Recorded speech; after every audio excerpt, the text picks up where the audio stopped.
Bismillah.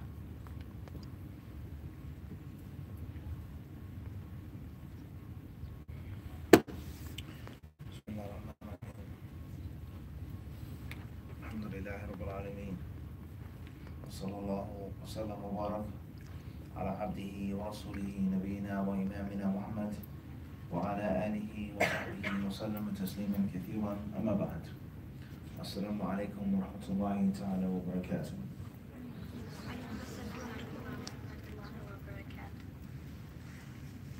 When I walked in the masjid this morning, I saw many things. And from that which I saw was a swarm of children. Waves of young men being called out. Not necessarily hollered and yelled at, but definitely called from a distance by their teachers in loud voices. Be quiet, settle down, stop talking, everyone go walk and eat your snack quietly, etc. Walking in the masjid, taking off my boots, trying not to get my socks wet. And it's a swarm of children rushing towards us. And alhamdulillah, from among the swarm of children, we saw a few young brothers who stopped and they looked at us and they smiled. And some of them extended their hands. They said, aren't you the sheikh who did the khutbah? Aren't you the sheikh who did the talk? Aren't you the one who did the speech, right? And I said, alhamdulillah, yeah, that was me. And one of them said, well, I said, do you want to do that? He says, yeah, I want to do that when I grow up. And then the third and the fourth and the fifth. This is, alhamdulillah, one of the most satisfying things that you get when you do dawah and when you teach with regards to the religion. And hopefully it's sincere, and hopefully it's in the cause of Allah subhanahu wa ta'ala. As the Prophet ﷺ has informed us in the authentic hadith regarding the virtue of the martyr, the virtue of the shaheed. He who sacrifices his life and his safety for the cause of Allah subhanahu wa ta'ala and is wounded. He's wounded, he's cut, he's shot, some type of wound. And it's an ugly wound and there's blood. And as we all know in medical science, most people when they are wounded or something happens to them, they die from bleeding, internal or external. Internal or external. Very few people actually die from the wound itself. Some people, they die from hemorrhage, the blood doesn't stop, they lose the signal to their brain becomes dead, etc. Trauma. But the concept of blood leaving your body in abundance, it's not a pretty sight. And anyone who's ever seen it knows what can happen when you see blood like that. And the Messenger of Allah, he says, Wallahu a'lamu man, or Wallahu a'lamu man yuklamu fi sabilihi. And Allah knows those who are wounded for His cause. In other words, only Allah knows what's truly sincere and what is truly done seeking the face of Allah and not seeking anything else of the hayat dunya. So Allah knows who's being true and who's being sincere and who's being honest. So we ask Allah subhanahu wa ta'ala to make our teachings sincere and honest for Allah. And we ask Allah subhanahu wa ta'ala allow us to teach the Quran and learn the Quran sincere for the cause of Allah subhanahu wa ta'ala. He said that on the day of judgment, anyone who's wounded for the cause of Allah, and Allah knows who's truly wounded for His cause, his blood will pour forth. The color will be the color of blood, but the fragrance and the smell will be that of musk. The smell of musk. It will be a very, very, very sweet smelling perfume, even though it looks like blood, a thing that doesn't necessarily have a pleasant odor or pleasant color or pleasant. It's not a pleasant image, not something pretty to look at. Someone bleeding profusely from an open gaping wound. So this hadith shows us is that we should be sincere, and we ask Allah for sincerity. So when you do dawah and you travel and you do talks and you go to different countries and different masjids, you go to different duqsis, and alhamdulillah over the years we've seen, Allah knows bless how many children, how many faces like yours, and how many teachers. And everyone says, please come to my duqsi in Minnesota. No, come to my duqsi. And then literally in one day, we may go to 10 duqsis in one day. In one day. All around different parts of Minnesota, St. Paul, Minneapolis, and everyone wants you to talk to their children, to speak to their children. And they have the sisters' duqsi, and the sisters' class, and the brothers' class, and this masjid, and that masjid, etc. All around. So I have to be sincere. So when you see young men, and I'm not excluding young women, of course, I'm not excluding young women, but obviously I'm initially having contact with the boys, the young men, more than the contact with the young women, the girls. So when you see them, and they have bright faces, and they shake your hands, and they praise you, or they say they want to be like you, or mashallah, wasn't that you, or aren't you the teacher, what's your last name, is your last name Muhammad Munir or Muhammad Mufti, I saw you on YouTube. This is one of the best feelings, one of the biggest rewards that you can get. Okay, the praise of older people, the praise of this person and of that person, any type of monetary compensation, things like this, fame and popularity, etc. Okay, all right, that's on the side. But youth, shabab, which may, inshallah ta'ala, still be pure, mentally clean. Young men, young boys, young people who may not necessarily know how to be hypocritical.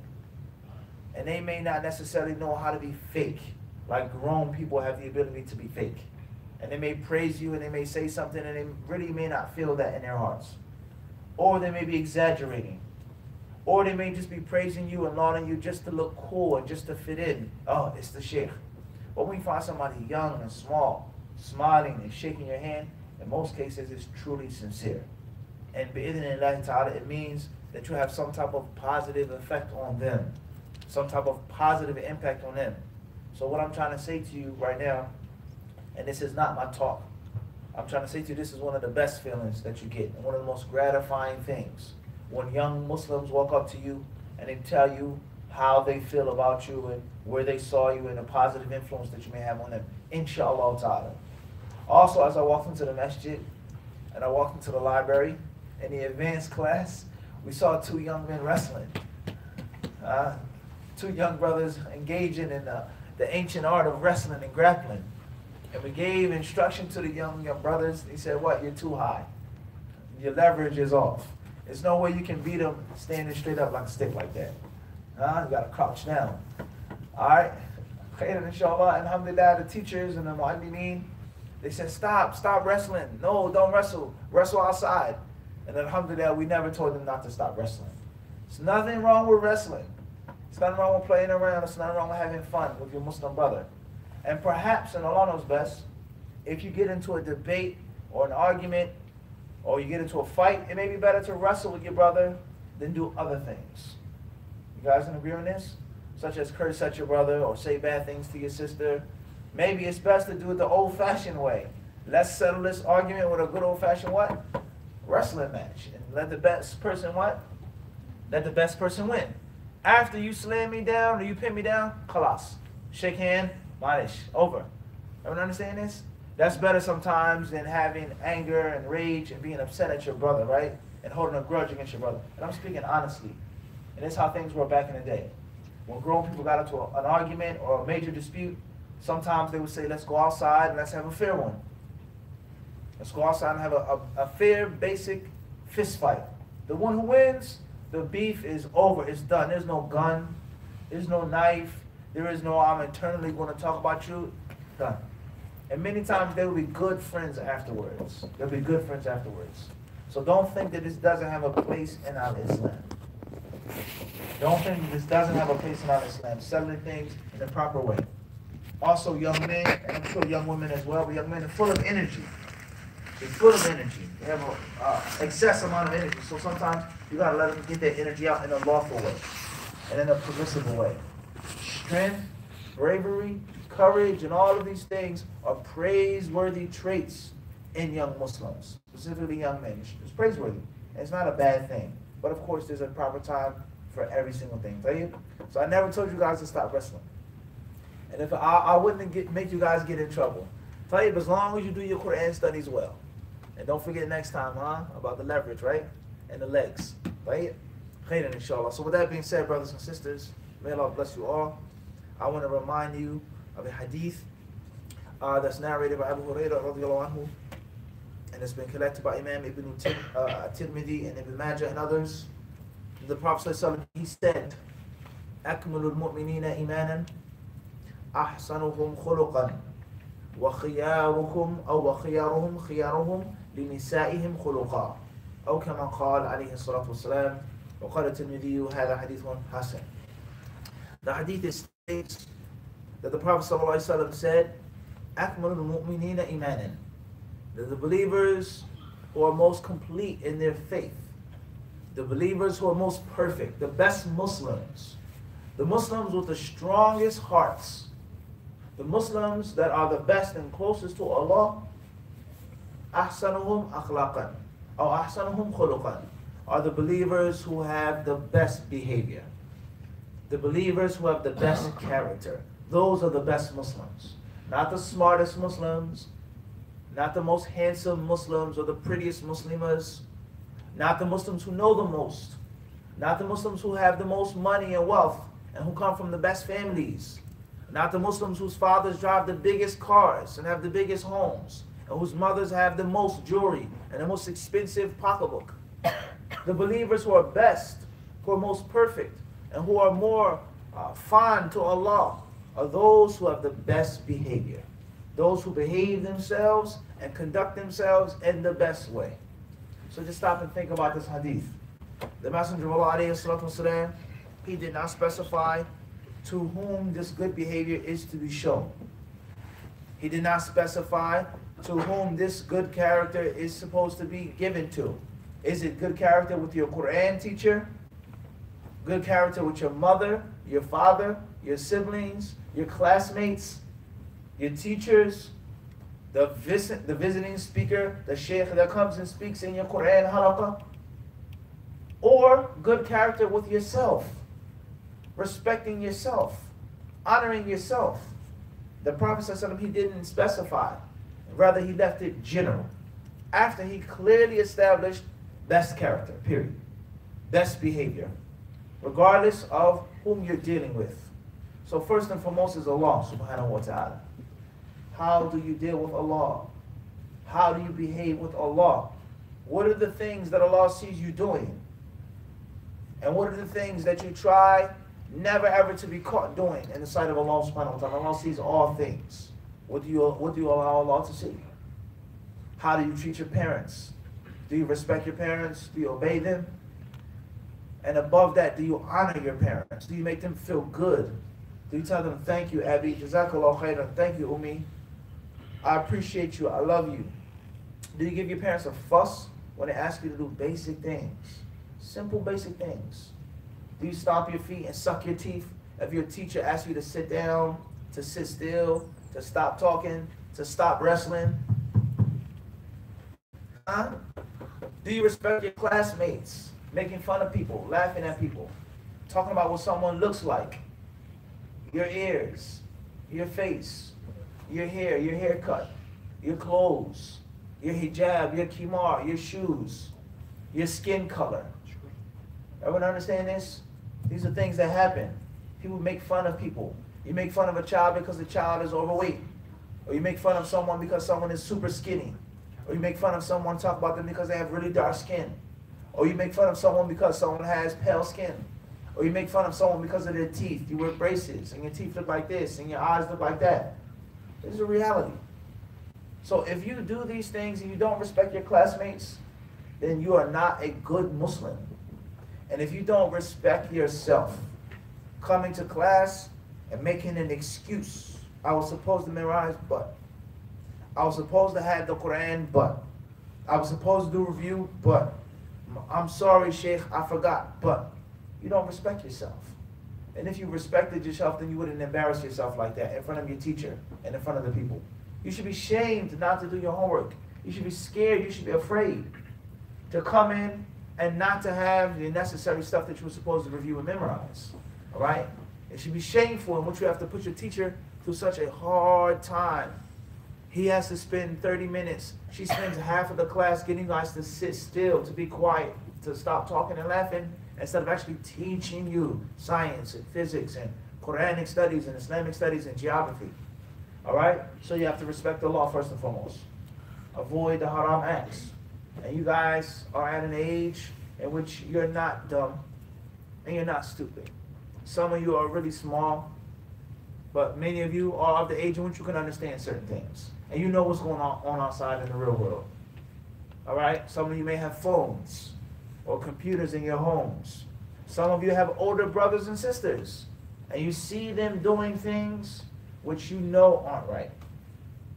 Even if you don't know the specific Islamic ruling, it doesn't feel right what my sister is doing. I caught her last night by accident. I walked in the room and I saw this, I heard this. She left her phone unlocked. Oh, that's not right. Ill, astaghfirullah.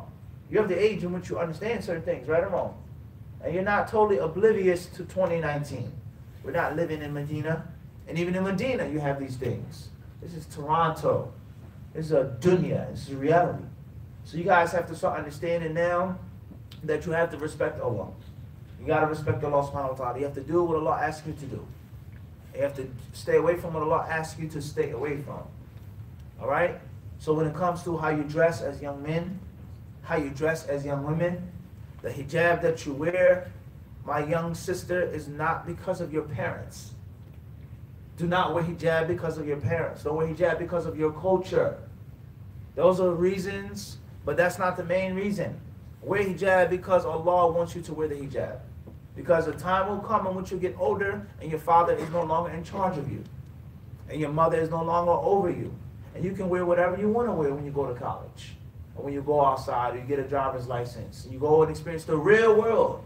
And if you're not wearing the hijab for Allah, then it's a big possibility that you'll take it off. Because your parents aren't that important anymore to your daily life. I'm a grown man. I'm a grown woman. I do what I want to do.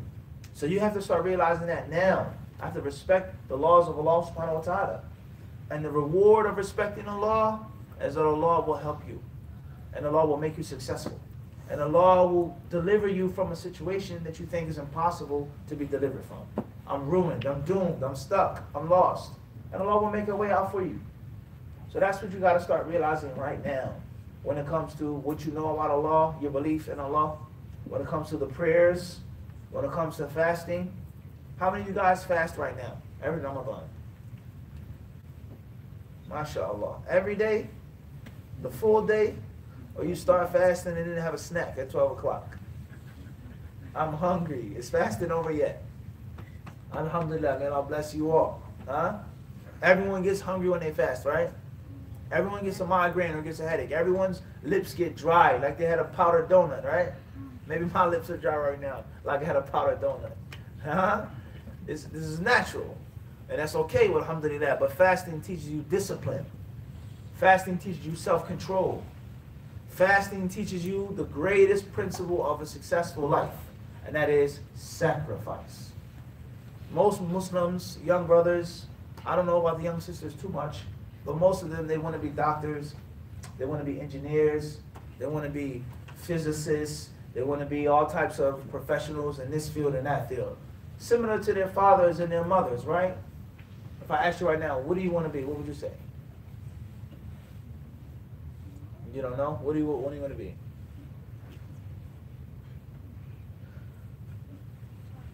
A judge. Allahu Akbar. That's a new one. Never heard that one before. A judge. Tayyib. MashaAllah. A teacher. Okay? So, how can you be a judge? How can you be a teacher? How can you be an engineer? How can you be an electrical engineer, as the brother says? Let alone a basketball player, a basketball star. How can you do these things if you have no discipline? If you have no self-respect? If you don't respect your coach? If you don't respect your teachers and your instructors? So the point I'm trying to get to is, guys, is that the basic lessons that you learn in the Quran Duksi or in the Masjid, they are lessons of immeasurable worth. And they can take you to Allah knows how far if you implement them. And that is having good character, having good behavior, respecting Allah first and foremost. I'm doing it for Allah, not for you. I don't need a pat on the back. I don't need you to shake my hand and say, good job, well done. I do it for my Lord, subhanahu wa ta'ala. And secondly, to respect your parents. Your parents who work hard. Your parents who sacrifice their free time and their wealth and their money to make your lives better. And many of you children, if not most of you, and young men and women, and Allah knows best, one could possibly say all of you. One could possibly say each and every one of you here come from a background in which their parents left things that were known to them, that were familiar to them, that were comfortable to them, just for your sake. I don't think I would be extreme if I said most of the children, if not all of the children here, are second generation from an immigrant family. Would I be, Fahim? 9 out of 10, if not what? If not all. So your parents, they made sacrifices. You don't think it was hard when they came to Canada? You don't think it was freezing cold when they came? Your parents come from Somalia or Pakistan or India or Syria or Iraq or Lebanon. You don't think that they found the winters extremely harsh and they were freezing when they first came? They came here and they froze for whose sake? Inshallah, for your sake, to make your life comfortable. Everyone understand this? Some of your parents, they went into debt. Some of them may still be paying off debts for your sake. They went through, Allah knows best what type of hardships and difficulties, learning English, learning French, going through all types of things so you guys can have a better quality life. So the least that you can do is respect them. That's the least that you can do. Let alone thank them, and let alone make them happy, make them proud. Huh? Be something in life, inshallah ta'ala, and don't become a statistic.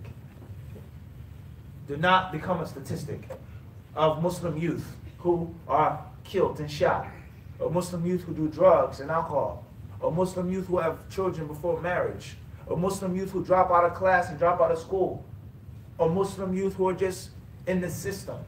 Don't be a statistic. Be something special. Make your mother smile. Make your father proud. Alhamdulillah, that's my son who's the engineer. That's my son who's the imam and the sheikh and the khatib. Just imagine what that feels like. If you're doing a khutbah and you're standing in front of hundreds of people, 1,000 people, and your father is sitting in the crowd. Do you imagine what your father would feel? That's my son giving the khutbah to the Muslims on the day of the Eid. You know what type of honor that would be for your father? When he sees my daughter came in first place at the Quran competition. Only Allah knows his heart may fly out of his chest. So respect your parents, honor your parents, make your parents happy. Then I said, respect your classmates and respect your teachers, those who educate you. And in most cases, Allah knows best, this masjid, there's a big possibility. In most cases, Quran teachers are underpaid and overworked. أليس ذلك كذلك? In most cases, a Quran teacher is underpaid and overworked. There's so many students, there's so little resources, and he's expected to turn this student that can't sit still, that can't be quiet, that doesn't have basic respect and etiquette into this hafiz of the Quran magically overnight. Is this not the case, Fahim? What's wrong? Why hasn't my son memorized, right? You ever have parents complain? My son is not memorizing. My daughter is not memorizing. What's wrong? What are you doing? Why can't my son memorize? He's not learning anything. Because your son can't sit still. Because your son has no respect. Because your son wants to play and fight and do this and play on his phone instead of learning the Quran. But that's not the parents' attitude. They want you to do the impossible. And you get paid a little. And you're overworked and stressed out. So your Quran teacher, they deserve much. You have to respect them. You have to make dua for them. You have to tell them, Jazakallahu khairan, Sheikh, Muallim, Ustad. They sacrifice things for your benefit. For your benefit. For your maslahah. For your faidah. Alright? And then I said you have to respect your classmates. Don't make fun of them. Of course, we all do this. Everyone's guilty of making fun of somebody. Start on myself. We all do this. With our friends, we laugh, we joke, of course. May Allah forgive us all. But making fun of somebody to the point in which you make them cry. Or making fun of somebody to the point in which they think about suicide. And this has happened before. Kids want to kill themselves because they keep making fun of him in class and ridiculing him and hitting him and beating him and doing this.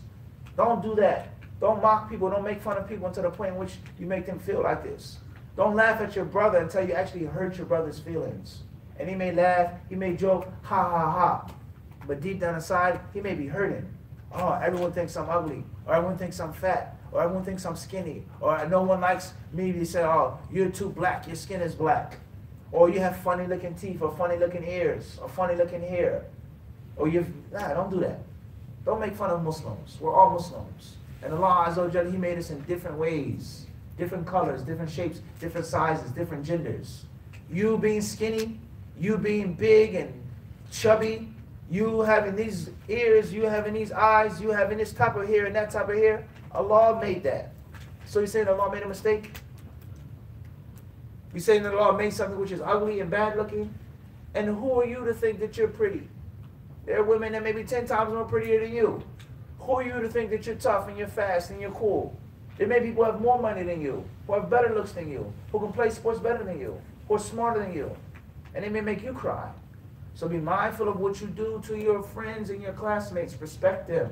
Of course, everyone's going to joke. Everybody's going to laugh. You're going to fight. You're going to wrestle. You're going to do these things. But let it be what? With respect.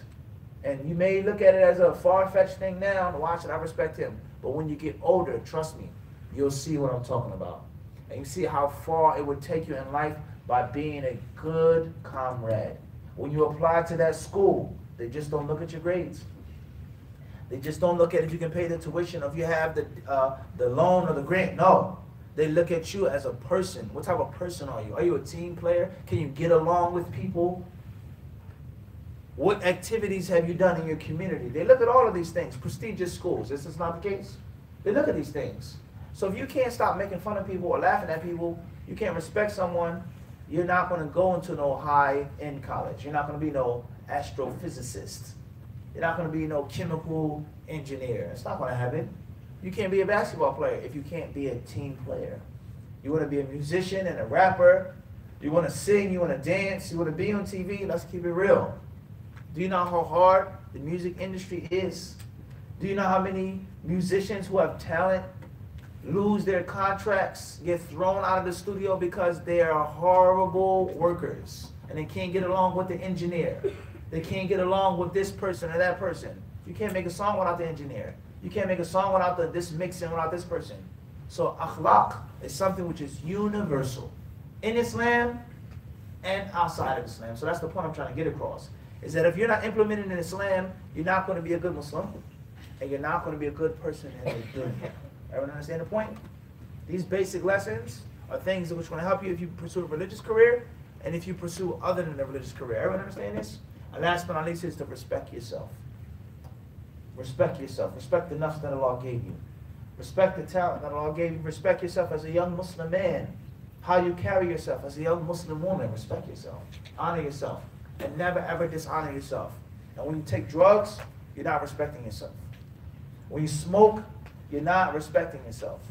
When you drink, that's not respecting yourself. When you talk to boys, and you show boys what you look like, and you flirt with boys, and you have a boyfriend, and you have the picture of this boy and the video of this boy in your phone with your passcode and a lock on, you're not respecting yourself. Because if he really wanted to be with you and marry you, he would do it in a respectful, honorable way.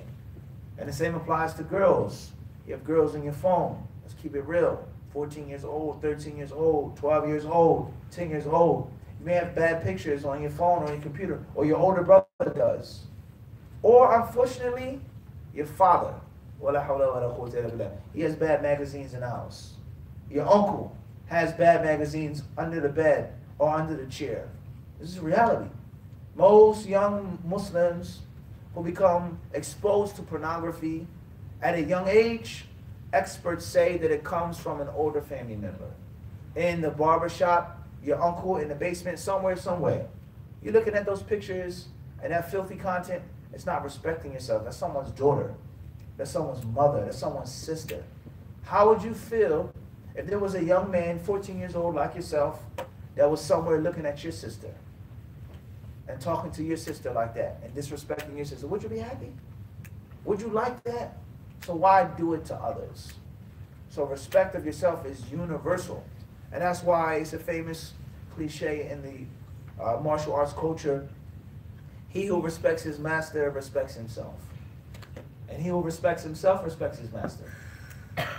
Just think about that. If you respect your teacher, you're showing that you have respect for yourself. And respecting yourself is going to be manifested in you respecting your teacher. So do unto others as you like others to do unto you. Respect yourselves. Honor yourselves as young Muslims.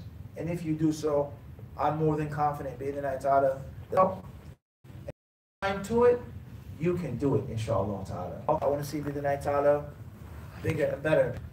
If there are any questions that the brothers may have on off the top.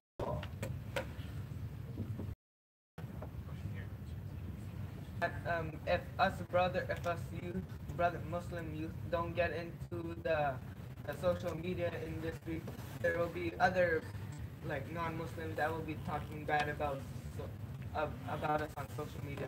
So, do you think that brother be getting into the social media? Okay. Question is about social media. And we mentioned Friday night regarding being involved with social media, getting involved. Of course, the Muslims, but a strong presence. It has to be known. Falsehood will be silenced and stopped. And you can't just lie and spread lies about it. That's obligatory. But that's not for every single person, though. Because everyone isn't learning. Everyone doesn't know. Everyone doesn't know how to talk. It may mess it up even worse. All right? But the general rule is that we need scholars, thinkers, poets, politicians, lawyers, judges, Muslims who know how to talk and know how to write to be on social media and to explain the truth and clarify the truth. And most importantly, as I said, not just explain the truth, but to silence the falsehood. Offense and defense. And not just defense. And that's one of the problems that we have on social media. Most Muslims, they only come on social media when someone attacks them. They only respond when someone says something about Islam. You can't win a game through just defo the falsehood, silence the falsehood, without a question. But that's not for every single person.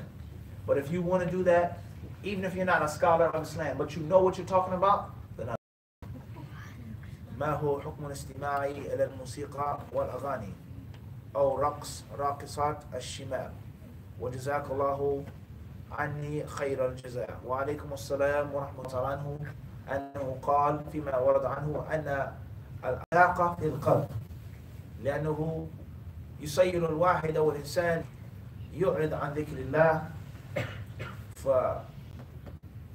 يعني يلهيه هذا الشيء إنها خمر النفوس وعلى المغنيين والمغنيات يدمن على هذه الأشياء فيصير يعني سكران بها كأنه شرب الخمر والعياذ بالله قال هو خمر للنفوس خمر النفس خمر الأذان خمر العقل الرقص فقد يختلف الرقص عن هذا ليس كل رقص حرام الرقص فيما بين النساء شيء والرقص في المجالس المختلطة شيء آخر الرقص للزوج قدام الزوج ليس كالرقص أمام النساء المسلمات أمام الكافرات الرقص الذي فيه يعني تشبه شديد بالكفار والفساق والكافرات والفاسقات يختلف عن الرقص العادي الرقص المتوارث مثلا على المسلمين هذا الرقص من ثقافة المسلمين من ثقافة البلدان الإسلامية مثلا هذا يختلف عن الرقص الذي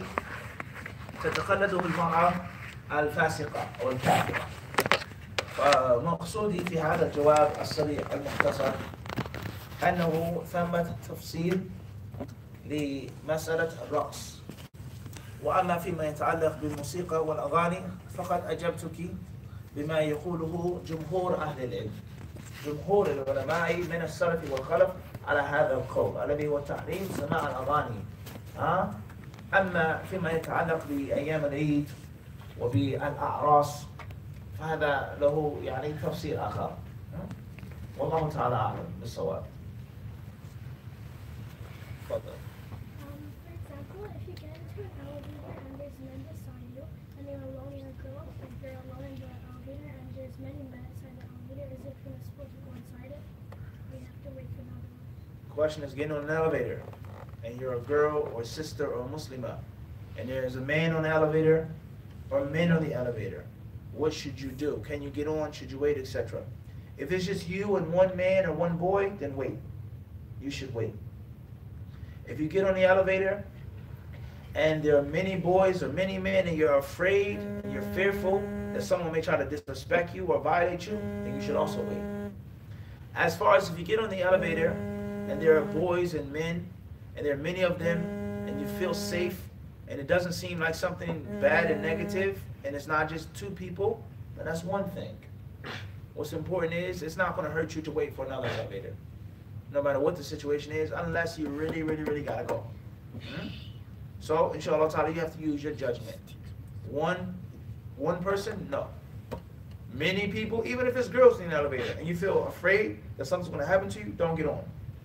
It's more than just you two, 3 people, 4 people, 5 people, and you feel safe and it doesn't feel in a dangerous environment, la bas. And obviously the best thing and the safest thing is to wait. And you can feel unsafe on the elevator even with Muslims. Or even with women. You may feel unsafe with women. So you definitely have to use your judgment. And Allah knows best. And that's why one of the best things to get as a young Muslimah is good basic Islamic knowledge and good common sense, good judgment. That's an ultimate combination. If you have the basic knowledge of the deen and you have good common sense, you get strong judgment. And Allah knows best.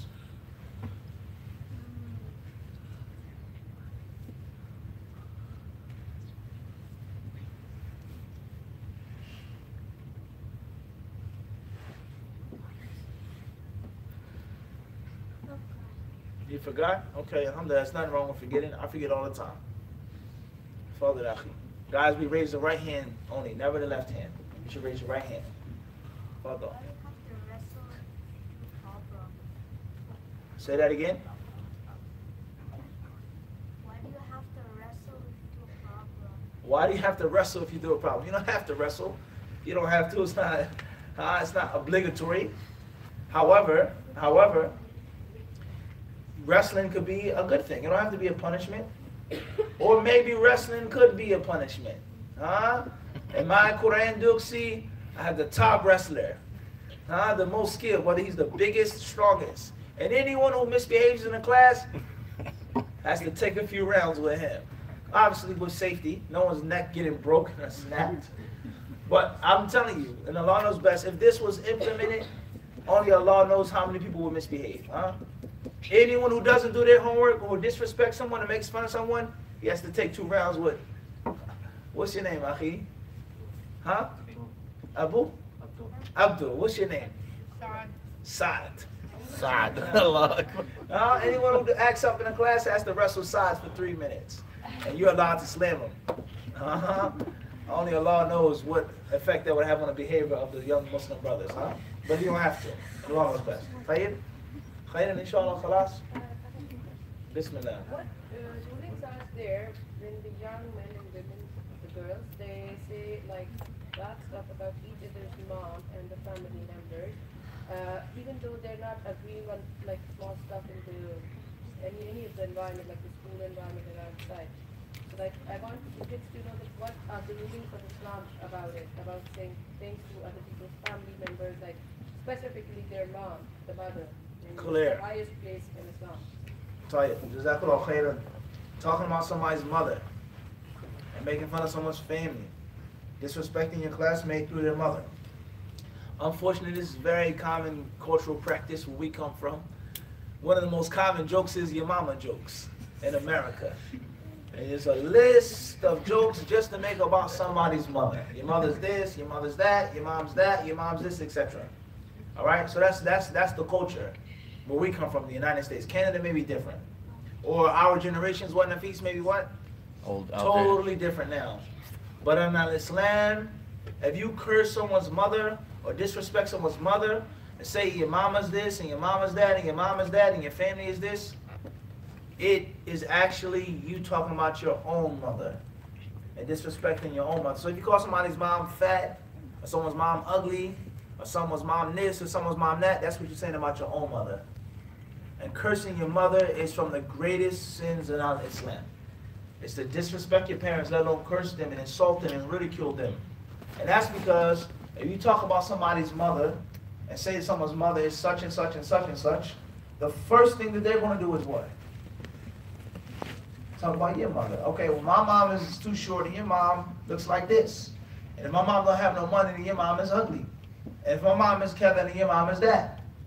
Initially, that's the first thing you want to say. So you were the cause behind someone disrespecting and cursing your mother. And that's a huge sin in Islam. And Allah will be very angry with you for cursing your parents. Not only because you curse your parents, but because you're supposed to do the opposite. You're supposed to treat your parents respectfully, as I mentioned in a lecture, in a class. All right? So don't talk about each other's mothers, guys, as I said. You shouldn't talk about nobody. You shouldn't make fun of anyone. If you get into a debate or disagreement, solve it a different way. Figure out some type of brain games that you can play. Whoever loses, whoever wins is smarter than the other person. Who wants to have that? Or like I said, wrestling. Everyone understand? This is reality. in which instead of we cursing each other, let's wrestle. Let's see who's strongest. Let's see who's more skilled.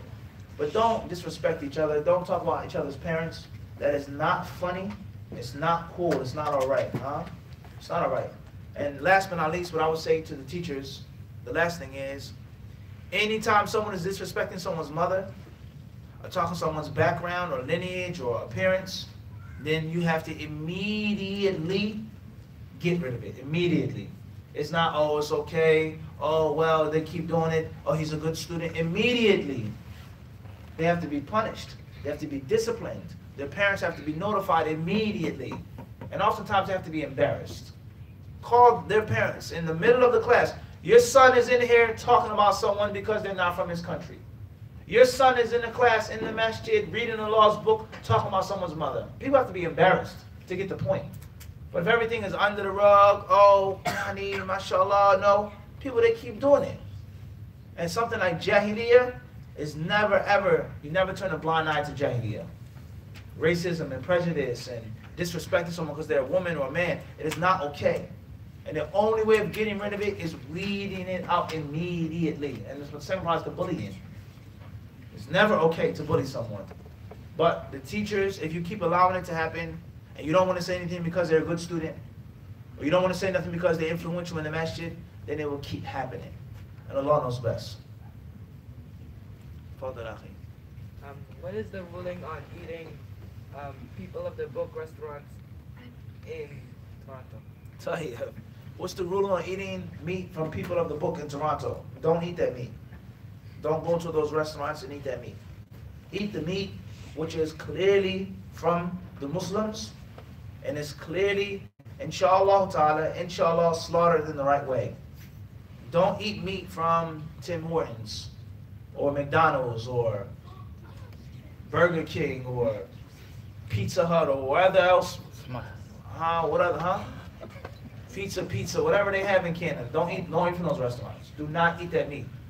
And only eat the meat that's from a Muslim restaurant in which they can, inshallah, assure you that it's halal. Everyone understand this? As far as Ahlul Kitab, then the Quran clearly affirms that. وَطَعَامُ الَّذِينَ أُوتُوا الْكِتَابِ, the food of those who have been granted the books. But McDonald's and Tim Hortons and Allah knows best, I doubt that's the ta'am alladhina utul kitab, for several reasons. The first reason is, even if they are Jewish Christians, and that's a long debate, how are they slaughtering the meat? They're serving 1 million people a day, 1 million people a year, 1 billion people around the world. You think they're saying Bismillah, Allahu Akbar, and killing the animal the proper way? Or you think they're using mass means to kill the animal, to stun the animal, and to cut the animal and break it down? So let's not lie to ourselves. If they are Jews and Christians, what are they doing with those animals? How are they processing those animals? Everyone understand this? Secondly is, oftentimes the people who slaughter the animals aren't Jews and Christians.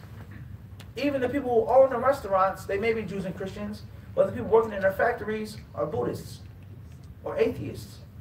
People who work in the factories are people who have no religion. And they're the ones that are killing those animals. So don't eat from those restaurants. Only eat from the halal restaurants.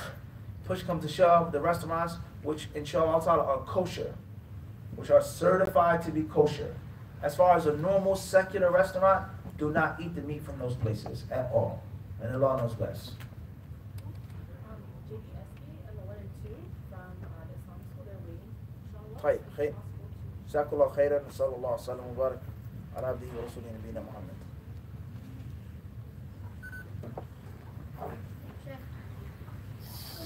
Time is run out. Fadl. Why do we write to this one? You guys gotta go, basically. She told you guys to get the step in. That's the Fadl. Everybody gotta go. Why are you supposed to memorize the Quran? Why? You're supposed to memorize the Quran. Why should you memorize the Quran? Because it makes you smarter. And you can't do nothing in the dunya unless you're smart. Memorizing the Quran makes you sharp. What you want to be when you grow up? An engineer. You know how hard it is to be an engineer? You know how much brain power you need? So if you can memorize the whole Quran, being an engineer is simple and easy.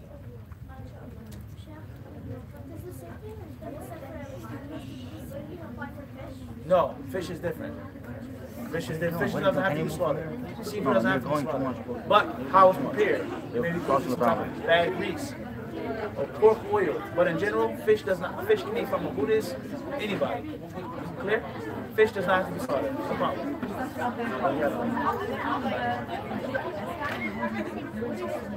Okay. Play. Okay. No problem. No problem.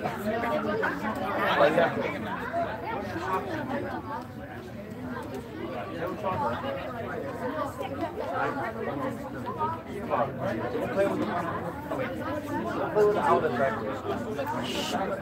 I think everyone okay here. I'll play with the outer. You gotta get shot. How was it? I'm going to ask the question how on Saturday when I asked you how to strengthen steps. I was asking if you could repeat that. No, I don't want to. But that's okay. All right. It's not on the track, like, you know what I mean? Okay. Oh. Let me know when they're ready to No, I make the don't. tribute. Hey, everybody, look at the shit. Look at the shit. Don't forget about the camera. Everybody wants to watch the screen. It's like a next thing to a phone. If it says halal, then hopefully it's okay.